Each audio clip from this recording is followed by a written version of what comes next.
They say speed is the ultimate test of a guitarist's skill, that the faster you can move your fingers across the fretboard, the more legitimate your claim to mastery becomes. Jeff Beck believed this in 1967. He had left the Yardbirds to pursue a solo career built on technical virtuosity, and his speed was legendary. Session musicians spoke in awe about Beck's ability to play impossibly fast runs with perfect clarity, to execute passages that other guitarists couldn't even attempt. When Beck heard about this American guitarist named Jimi Hendrix who was getting attention in London, his response was competitive and dismissive. "Speed is what separates the professionals from the amateurs," Beck said. "Flashy stage tricks might impress audiences, but real guitarists know that technical speed is the foundation everything else is built on." It was a challenge delivered with the confidence of someone who had never been outplayed in his area of expertise. But when Jimi Hendrix responded to that challenge on a summer afternoon in 1967, what happened in 30 seconds didn't just humble Jeff Beck.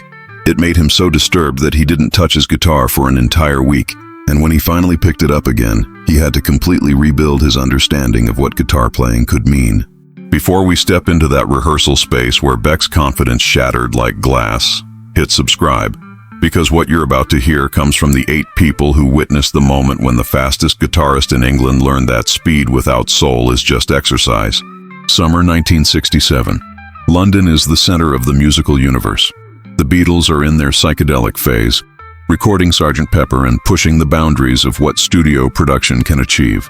The Stones are embracing their darker impulses, moving away from blues covers toward original material that captures something raw and dangerous.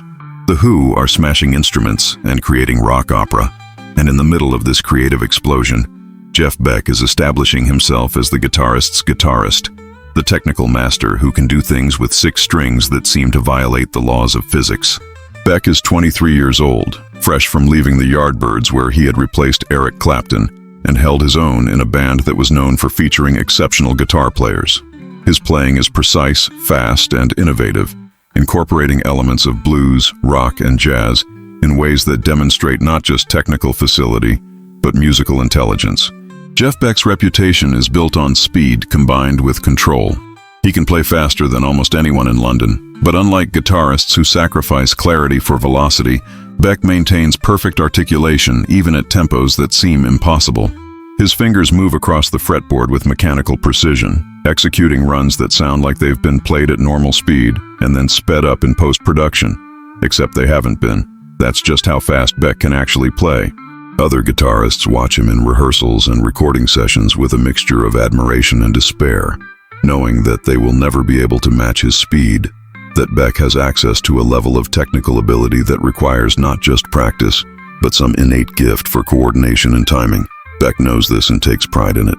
Speed, he tells people, is the honest measure of guitar playing. You can't fake it. You can't hide behind effects or stage presence or songwriting. Either you can play fast or you can't, and if you can't, you're not really a serious guitarist. When Jimi Hendrix arrives in London in September 1966, Beck hears about him through the usual channels, the interconnected network of musicians and producers and club owners who make up the London music scene. The descriptions Beck receives focus on spectacle and showmanship, on playing with teeth and behind the back, on setting guitars on fire, on using feedback and distortion in ways that create sonic chaos. To Beck, this sounds like someone compensating for lack of real ability, using theater to distract from technical limitations. Someone plays Beck a recording of the Jimi Hendrix Experience performing Purple Haze. Beck listens critically, analyzing the guitar work with the ear of a professional evaluating a competitor. His verdict, shared with several other musicians who later confirmed the conversation, is that Jimi has some interesting ideas about using effects and distortion, but that the actual guitar playing underneath all the noise is not particularly impressive from a technical standpoint. The solos are sloppy, Beck says. The timing is loose. The speed is nothing special. It's all volume and attitude covering up for average technical ability. This assessment, like most professional opinions in the tight London music community, doesn't stay private. It circulates, gets repeated, eventually reaches people connected to Jimi. Chas Chandler, Jimi's manager, hears that Jeff Beck has been dismissing Jimi as technically mediocre, has been saying that Jimi couldn't compete with serious guitarists in terms of actual playing ability. Chandler sees an opportunity. If Jimi can prove himself to Jeff Beck, if he can demonstrate technical ability that meets or exceeds Beck's standards, it will establish credibility with the London guitar elite who currently view Jimi as more performer than musician. Chandler starts working his connections, trying to arrange a situation where Beck and Jimi can be in the same space, where some kind of direct comparison can occur that will settle the question of whether Jimi's talent is legitimate or just clever marketing. The opportunity comes in July 1967. Beck is rehearsing with his new group at a studio in West London, working on material for what will eventually become the Jeff Beck Group's debut album. The studio is booked for the entire day, but there's flexibility in the schedule, time built in for experimentation and jam sessions. Chandler, through mutual acquaintances with the studio management, arranges for Jimi to stop by during the afternoon session, ostensibly just to say hello and meet Beck, but with the understanding that if the moment is right, maybe they could play something together. Beck agrees to the visit without much enthusiasm. He's curious to meet Jimi in person, to see if the reputation is deserved, but he's not expecting to be impressed. The afternoon of the meeting, Beck arrives at the studio early and spends time warming up, playing fast chromatic runs and complex passages, keeping his fingers loose and ready, maintaining the technical edge that defines his playing. Jimi arrives around 2 in the afternoon with Chas Chandler and Noel Redding. He's carrying his Stratocaster in its case, dressed in his characteristic flamboyant style that immediately marks him as different from the relatively conservative appearance of the London session musicians. The studio has approximately 8 people in it: Beck and 3 members of his group, a sound engineer, a producer, and 2 session musicians who are there as backup for certain tracks. Introductions are made. Beck shakes Jimi's hand, says something polite about having heard Jimi's records, maintains a professional but cool demeanor that several people present later described as condescending, as if Beck is doing Jimi a favor by acknowledging his existence. Jimi is characteristically soft-spoken and humble, saying he's a fan of Beck's work with the Yardbirds, that he respects Beck's technical ability. It's a genuine compliment, but Beck receives it with a slight nod that suggests he knows he's technically superior and doesn't need validation from someone whose playing he considers inferior. They talk for a few minutes about guitars and equipment, the kind of shop talk that musicians engage in when they're feeling each other out. Beck shows Jimi the guitar he's using, a Telecaster that he's modified for faster playing, and demonstrates a quick run up the neck. His fingers moving so fast they blur, the notes clean and perfectly articulated. It's a casual display, but everyone in the room understands it's actually a challenge, a demonstration of the standard that Beck considers baseline for serious guitar playing. Jimi watches without visible reaction, then opens his own case and pulls out his Stratocaster, the famous white Strat that will appear in countless photographs. Someone suggests they should play something together. Just jam on a simple blues progression. See how their styles interact. Beck agrees with obvious confidence. He says they can do a 12-bar blues in A, something standard that any competent guitarist should be able to handle. And they can trade solos, take turns showing what they can do. They plug in and begin playing. Beck establishes the progression, laying down a fast shuffle rhythm that's technically demanding, that requires precision and timing just to keep up with. Jimi comes in on rhythm guitar, playing supportive chords, staying in the background, letting Beck lead. They play through one complete 12-bar cycle with Beck taking the first solo, and Beck uses this opportunity to demonstrate exactly what he meant about speed being the test of real ability. He plays a solo that's breathtakingly fast, running through scales and arpeggios at tempos that seem inhuman, every note clear and distinct despite the velocity, the kind of playing that makes other guitarists stop what they're doing and just watch in amazement. When Beck finishes his solo and the progression comes back around to Jimi, there's a moment of expectation. Everyone in the room is waiting to see if Jimi can match what Beck just did, if he can play with equivalent speed and precision, or if Beck's assessment of him as technically mediocre will be confirmed. Jimi starts his solo slowly, almost tentatively, playing simple blues phrases that don't seem particularly impressive after Beck's pyrotechnic display. For the first few bars, it looks like Beck was right, that Jimi can't compete on technical grounds. Beck's expression, visible to several people who were watching, shows satisfaction, as if his judgment is being validated. But then Jimi shifts. His fingers start moving faster, playing runs that match Beck's speed, and suddenly the room's energy changes. The notes Jimi is playing are as fast as Beck's were, but they sound different. They have a quality that's hard to define, a kind of vocal expressiveness that makes them feel alive rather than mechanical. Jimi is bending strings while playing at speed, something that should be impossible because string bending requires time and pressure, but somehow he's incorporating bends into rapid passages, making the fast notes cry and scream and sing in ways that Beck's perfectly articulated runs never did. Then, approximately 20 seconds into his solo, Jimi does something that everyone who witnessed it remembers as the most astonishing moment of guitar playing they had ever seen in person.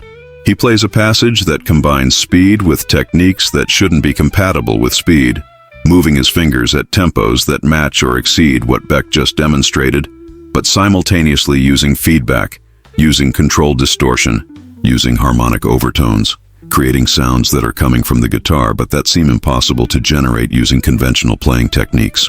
One of the session musicians present later said in an interview that watching Jimi play this 30-second passage was like watching someone juggle while doing calculus while running a sprint, like witnessing multiple impossible things happening simultaneously, each one impressive on its own, but together creating something that seemed to violate the laws of what human beings should be capable of doing. The passage builds in complexity and intensity, Jimi's hands moving faster and faster while the sounds coming from the guitar become more otherworldly, more divorced from what everyone in the room thinks electric guitar is supposed to sound like.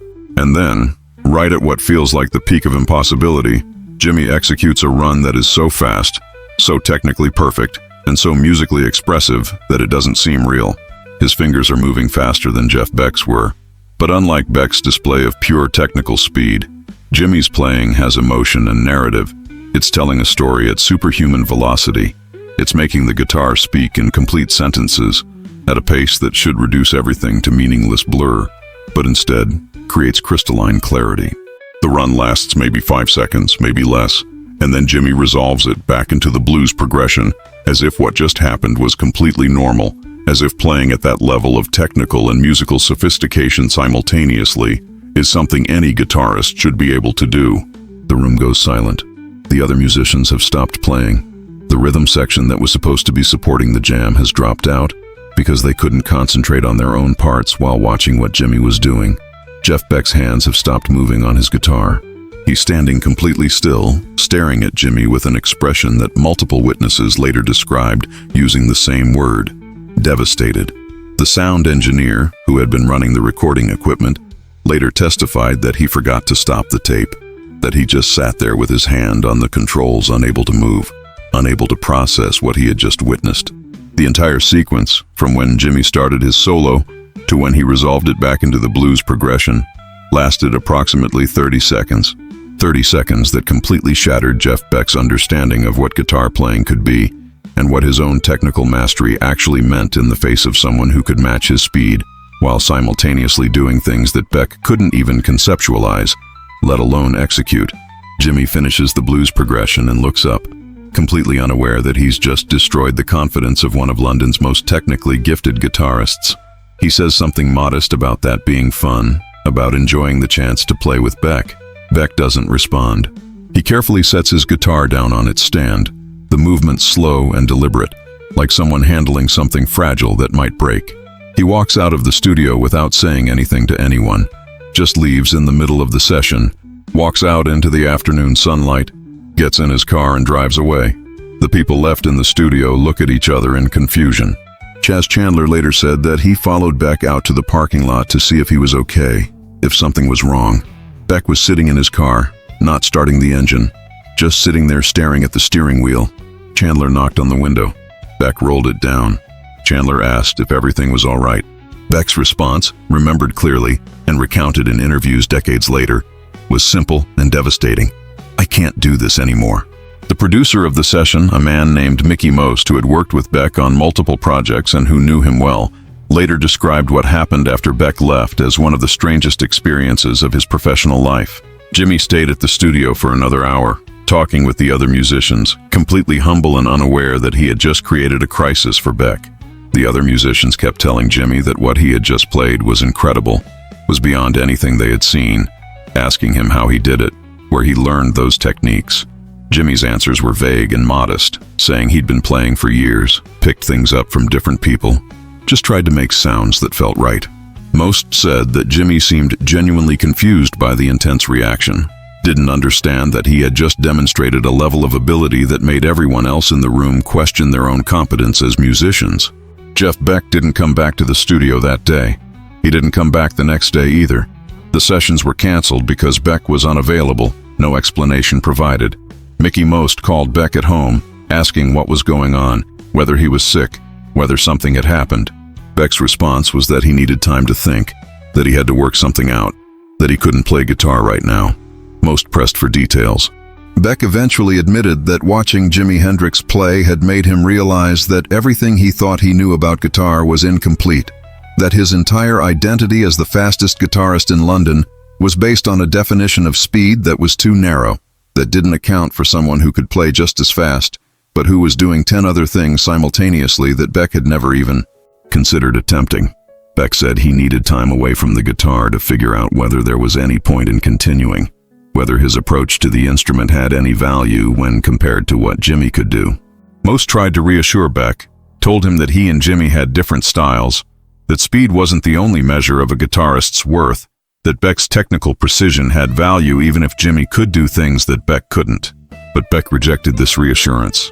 He said the problem wasn't that Jimi played differently. The problem was that Jimi could play faster than Beck could, which was supposed to be Beck's area of superiority. But Jimi's speed was embedded in a larger musical context that made it meaningful, rather than just impressive.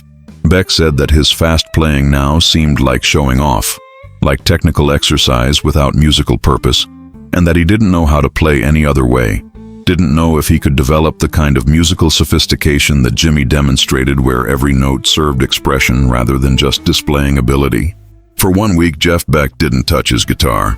Several musician friends who knew him well later testified that this was unprecedented, that Beck was someone who played guitar every day for hours, maintaining his technical edge, constantly practicing to ensure his speed and precision remained sharp. For Beck to voluntarily not play for an entire week suggested a crisis of confidence that went beyond normal competitive jealousy. Rod Stewart, who would later join Beck's group as vocalist, visited Beck during this week and found him depressed and uncommunicative, sitting in his flat surrounded by records, listening to music but not playing. Stewart asked what was wrong. Beck said he was trying to understand something about music that he had never thought about before, trying to figure out what the purpose of technical ability was if it didn't serve something larger than itself. The session musicians who had been present when Jimi played that 30-second passage talked about it obsessively in the days that followed, spreading the story through the London music community. The descriptions became embellished with each retelling, but the core facts remained consistent. Jeff Beck, the fastest guitarist in London, had challenged Jimi Hendrix to a demonstration of technical ability, and Jimi had not only matched Beck's speed, but had played with additional layers of musical sophistication that made Beck's technical mastery look one-dimensional. Guitar players who heard the story reacted with a mixture of fascination and dread. Fascinating because everyone wanted to see Jimi play, to witness this level of ability for themselves. Dread because if someone as technically gifted as Jeff Beck could be made to feel inadequate, what did that say about the rest of them? When Jeff Beck finally picked up his guitar again after the week-long hiatus, his approach to playing had changed. Friends and colleagues noticed it immediately. Beck was still technically proficient, still capable of playing at extraordinary speeds, but now he was trying to incorporate more expression, more space, more attention to the emotional content of what he was playing, rather than just the technical difficulty. Some critics said this evolution made Beck a more complete musician, that being humbled by Jimi had forced him to develop dimensions of his playing that had been underdeveloped. Others said Beck lost something essential, that his attempts to add expression to his technical foundation never quite achieved the integration that came naturally to Jimi, that Beck was always working against his own training rather than working with it. Beck himself spoke about the encounter with Jimi in interviews over the following decades, and his descriptions remained remarkably consistent. He always emphasized the 30-second passage, describing it as the most humbling moment of his musical life. He said that watching Jimi play faster than he could, while simultaneously doing things that Beck couldn't even understand, let alone replicate, made him realize that technical speed by itself was meaningless, that it was just one tool in a larger toolkit, and that someone who could use all the tools together would always be more impressive than someone who had mastered just one tool to the exclusion of others. Beck said that he spent years after that encounter trying to develop a more complete approach to guitar, trying to be more than just the fastest player, and that while he never achieved what Jimi could do, the attempt to evolve beyond pure technical display made him a better musician. The other 7 people who were in that studio when Jimi played the 30-second passage that broke Jeff Beck's confidence have all told their versions of the story, and while details vary, certain elements remain constant across all accounts. They all describe the speed of Jimi's playing as matching or exceeding Beck's demonstration. They all describe additional techniques being incorporated simultaneously, things like string bending and feedback and harmonic manipulation that shouldn't be possible at those tempos. They all describe Beck's visible reaction, the way his expression changed from confident to shocked to something like grief.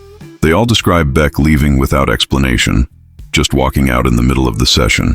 And they all describe the strange atmosphere in the studio after Beck left, the sense that they had witnessed something significant, a changing of the guard, a moment when the hierarchy of London guitarists was fundamentally reordered. Jimi Hendrix never spoke publicly about the encounter with Jeff Beck, never used it for promotional purposes or bragged about what happened. When asked about Beck in interviews, Jimi was consistently respectful, saying that Beck was an incredible guitarist, that his technical ability was impressive, that the London music scene had a lot of talented players. Jimi's discretion and humility about the encounter was characteristic of his personality. The disconnect between his explosive stage presence and his gentle, self-effacing behavior in normal interactions. He seemed genuinely unaware of how devastating his playing was to other guitarists, how his ability to combine speed with musicality in ways that seemed impossible created existential crises for players who had built their identities on being technically superior to everyone else. The recording that the sound engineer made of that jam session has never been officially released, though bootleg copies have circulated among collectors for decades. The quality is poor. The balance is off because the engineer was so distracted by watching Jimi that he forgot to properly adjust levels. But those who have heard it say that even through the technical limitations, you can hear why Jeff Beck was so devastated. The 30-second passage is there in the recording, and even without the visual component of watching Jimi's fingers move at impossible speeds, you can hear the combination of velocity and expression that shouldn't be possible. The way the fast notes still have emotional weight and musical narrative. The sense that you're hearing something that represents a different category of playing than what came before. Jeff Beck and Jimi Hendrix developed a relationship of mutual respect in the years that followed, performing together occasionally, speaking positively about each other in interviews, acknowledging each other's contributions to guitar playing. But people close to Beck said that he never fully recovered from that July afternoon in 1967, that there was always a shadow over his confidence, a awareness that no matter how fast he played or how technically perfect his execution, there had been someone who could do everything he could do, plus additional things that Beck would never master. Rod Stewart, who worked closely with Beck for several years, later said that Beck would sometimes mention the encounter with Jimi unprompted, would reference it as the moment that changed his entire understanding of what guitar could be, would describe it with a mixture of awe and something like pain, the recognition that he had been present for genius that operated on a level he couldn't reach. The story of Jeff Beck declaring himself the fastest guitarist and then being outplayed by Jimi Hendrix in 30 seconds has become part of rock mythology, told and retold with various embellishments and exaggerations. But the core truth, confirmed by multiple witnesses and acknowledged by Beck himself in interviews, remains. Jeff Beck believed that speed was the ultimate test of guitar ability, challenged Jimi Hendrix to prove his technical credentials, and watched as Jimi demonstrated that speed combined with musicality and technical innovation creates something far more impressive than speed alone. The encounter didn't just humble Beck, it forced him to rebuild his entire approach to guitar playing, to evolve beyond pure technical display towards something more musically complete. Whether that evolution was successful is debatable, but the attempt itself, forced by 30 seconds of playing that shattered his confidence, defined the rest of Beck's career. When you listen to Jeff Beck's music after 1967, you can hear the influence of that encounter, the attempts to add expression to technical facility, to make fast playing serve musical narratives rather than just displaying ability. And when you listen to Jimi Hendrix's playing, knowing that it had the power to make the fastest guitarist in London quit playing for a week, you understand that what Jimi was doing transcended normal categories of technical evaluation. that he had accessed possibilities in the electric guitar that other players couldn't even perceive, let alone master. The 30 seconds that broke Jeff Beck weren't just about speed. They were about the revelation that mastery in one dimension of an instrument doesn't mean mastery of the instrument, that there are always deeper levels of possibility, and that sometimes those possibilities appear in the form of someone who makes everything you thought you knew seem inadequate and incomplete. Jeff Beck learned that lesson in 30 seconds on a summer afternoon in London, and he spent the rest of his life trying to apply it.